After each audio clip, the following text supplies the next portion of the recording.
Und dieses Volk kommt nicht zum Reich in einer demütigenden Rolle. Ich selber führe euch ein.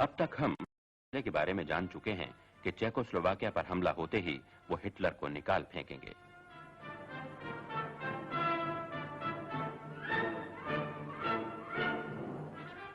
Hitler کی قسمت سے انگلستان کا Pradhan Mantri Chamberlain اس برے وقت میں اسے بچانے کے لیے آدھمکتا ہے۔ چیمبرلین کو یقین تھا کہ ڈکٹیٹروں کے ساتھ بھی بات چیت ممکن ہے۔ وہ ہٹلر سے بارچٹس گارڈن کے مقام پر ملنے کے لیے آتا ہے۔ اسے فرانس کی طرف سے بھی بات چیت کرنے کا حق حاصل تھا۔ چیمبرلین کی کمزوری جرمنی، فرانس، برطانیہ اور اٹلی کے درمیان 29 ستمبر 1939 کو میونخ عہد نامے کی صورت اختیار کرتی ہے۔ اس کی روح سے سوڈیٹن لینڈ کا علاقہ جرمنی کو دے دیا جاتا ہے۔ چیکوسلوواکیا کا پریزیڈنٹ بینش ہٹلر کی بات ماننے پر مجبور ہو جاتا ہے۔ پشچمی طاقتیں یورپ میں اپنے سب سے وفادار ساتھی کو دھوکہ دیتی ہیں اور روس کو ایک طرف کر دیتی ہیں۔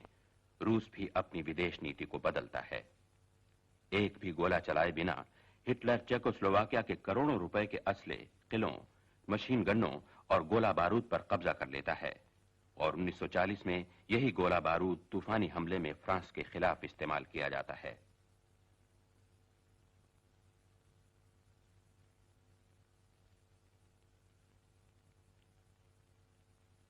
اب جرمن جنرل ہٹلر سے بغاوت کرنے کا ارادہ ترک کر دیتے ہیں، کیونکہ ایسے آدمی کو جو ملک کے ملک فتح کرتا جا رہا ہو گرفتار کرنا ممکن نہ تھا۔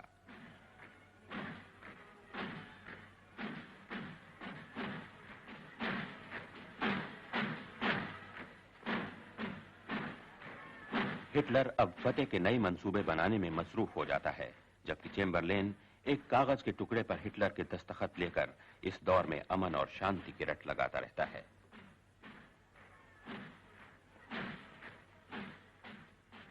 میونخ کے عہد نامے کے بعد جرمنی میں یہودیوں پر مصیبت کا پہاڑ ٹوٹ پڑتا ہے۔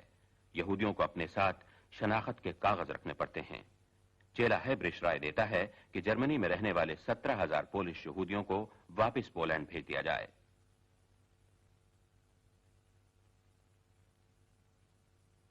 17 نومبر کو ایک جلا وطن یہودی لڑکا پیرس میں جرمن سفیر کو گولی مار دیتا ہے تاکہ دنیا والے یہودیوں کی غمناک حالت جان سکیں۔ مرنے والے کو شان و شوکت سے دفنایا جاتا ہے۔ اس حادثے کے بہانے کرسٹل نائٹ منائی جاتی ہے جو ساری جرمنی میں نفرت کی آگ بھڑکا دیتی ہے۔ سینکڑوں یہودی گرجے جلائے جاتے ہیں، ہزاروں یہودی دکانیں لوٹ لی جاتی ہیں، 20,000 یہودیوں کو پکڑ کر ان میں سے 10,000 کو بوکن والڈ کے کنسنٹریشن کیمپ میں بھیج دیا جاتا ہے۔ کروڑوں روپے کی صورت میں اس بربادی کا جرمانہ یہودیوں ہی کو دینا پڑتا ہے، اور یوں یہودی ناٹک کا ڈراپ سین شروع ہوتا ہے۔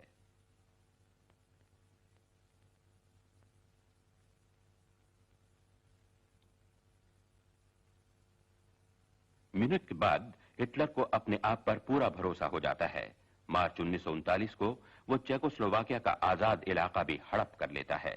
چیمبرلین بھی سمجھ جاتا ہے کہ ہٹلر محض اپنی طاقت بڑھانے کے لیے بہانے ڈھونڈتا ہے۔ اب پشچمی یورپ اور پوربی یورپ دونوں کو ہٹلر سے خطرہ ہے۔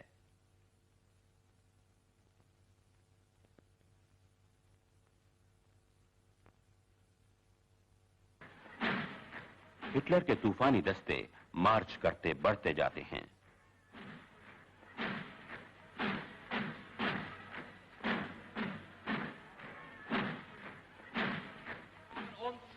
Der Garant des Sieges. Sie sind uns der Garant des Friedens. Adolf Hitler! Sieg Heil! Sieg Heil! Sieg Heil!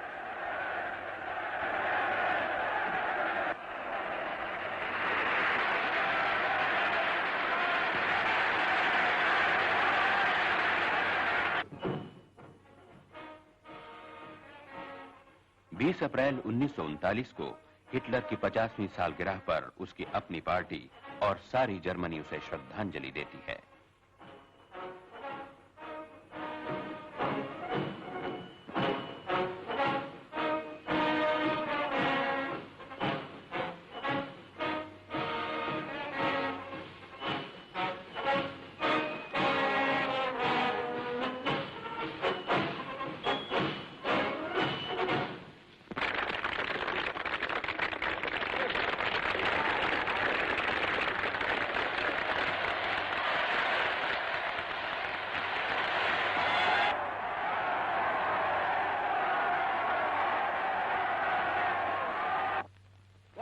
unser heutiges Deutschland nicht wieder schön und herrlich. Indem ich euch überblicke, weiß ich, mein Lebenskampf ist nicht umsonst gekämpft. Ihr werdet treu sein, wie jemals nur Deutsche treu sein konnten. Immer wieder wird eine neue Jugend antreten in diese Stadt hier. Ich sehe das vor mir in Jahrhunderten immer wieder antreten und wird immer schöner sein, immer kraftvoller sein und wird immer gesünder sein und wird immer mehr Hoffnung bieten den lebenden Geschlechtern auf die Zukunft. Ich bin nicht der Klagende, ich bin nur der Warner. Ich bin nicht der Fürchtende, sondern ich bin nur der Vorbereitende. Ich zittere nicht vor der Stunde irgendeiner Entscheidung, aber ich will sie sehen und ich will stark sein. Ich will die Füße fest in unsere Erde stemmen, um dem Ansturm nicht zu erliegen. Und ihr werdet neben mir stehen, wenn diese Stunde jemals kommen sollte. Ihr werdet vor mir, neben uns, Seiten und hinter mir stehen. Und wir werden in unserem Zeichen wieder siegen.